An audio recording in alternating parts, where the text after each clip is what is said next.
A Short Life of Uriel Septim VII by Rufus Hayne. Third Era, 368 to 389. Strategist and Conciliator. The early decades of Emperor Uriel's life were marked by aggressive expansion and consolidation of imperial influence throughout the empire, but especially in the east, in Morrowind and Blackmarsh, where the empire's power was limited, imperial culture was weak, and native customs and traditions were strong and staunchly opposed to assimilation. During this period, Uriel greatly benefited from the arcane support and shrewd counsel of his close advisor, the imperial battle mage Jagar Tharn. The story of Uriel's marriage to the Princess Cowlavoria is a less happy tale. Though she was a beautiful and charming woman, and greatly loved and admired by the people, the Empress was a deeply unpleasant, arrogant, ambitious, grasping woman. She snared Uriel Septim with her feminine wiles, but Uriel Septim thereafter soon regretted his mistake and was repelled by her.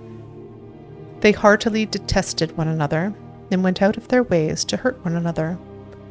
Their children were the victims of this unhappy marriage. With his agile mind and vaunting ambition, Uriel soon outstripped his master in the balanced skills of threat and diplomacy. Uriel's success in co-opting House Aloud as an advance guard of imperial culture and economic development in Morrowind is a noteworthy example. However, Uriel also grew in pride and self-assurance. Jagar Tharn fed Uriel's pride, and hiding behind the mask of an outpaced former master counselor, Tharn purchased the complete trust that led finally to Uriel's betrayal and imprisonment in Oblivion, and Tharn's secret usurpation of the imperial throne. Third Era, 389 to 399. Betrayed and imprisoned. Little is known of Uriel's experience while trapped in Oblivion. He says he remembers nothing but an endless sequence of waking and sleeping nightmares. He says he believed himself to be dreaming and had no notion of passage of time. Publicly, he long claimed to have no memory of the dreams and nightmares of his imprisonment. But from time to time, during the interviews with the Emperor that form the basis of this biography, he would relate details of nightmares he had and would describe them as similar to the nightmares he had when he was imprisoned in Oblivion. He seemed not so much unwilling as incapable of describing the experience. But it is clear that the experience changed him. In Third Era 389, he was a young man, full of pride, energy, and ambition.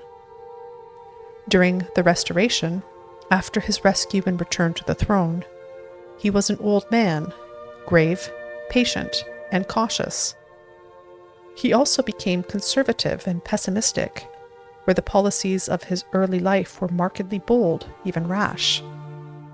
Uriel accounts for this change as a reaction to and revulsion for the early teachings and counsel of Jagar Tharn.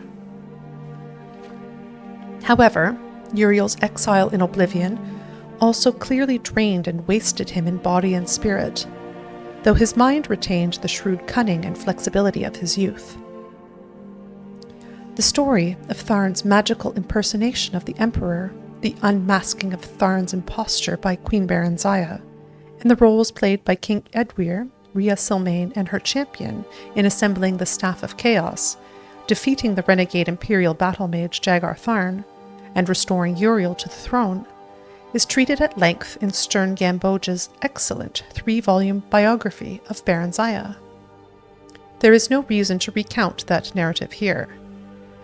Summarized briefly, Jagar Tharn's neglect and mismanagement of imperial affairs resulted in a steady decline in the empire's economic prosperity, allowed many petty lords and kings to challenge the authority of the empire, and permitted strong local rulers in the east and the west to indulge in open warfare over lands and sovereign rights. Third Era, 399 to 415. Restoration, The Miracle of Peace, and Vardenfell. During the Restoration, Uriel Septim turned from the aggressive campaign of military intimidation and diplomatic accommodation of his earlier years, and relied instead on clandestine manipulation of affairs behind the scenes, primarily through the agencies of the various branches of the Blades. A complete assessment of the methods and objectives of this period must wait until after the Emperor's death, when the voluminous diaries archived at his country estate may be opened to the public, and when the Blades no longer need to maintain secrecy to protect the identities of its agents. Two signal achievements of this period point to the efficacy of Uriel's subtle policies.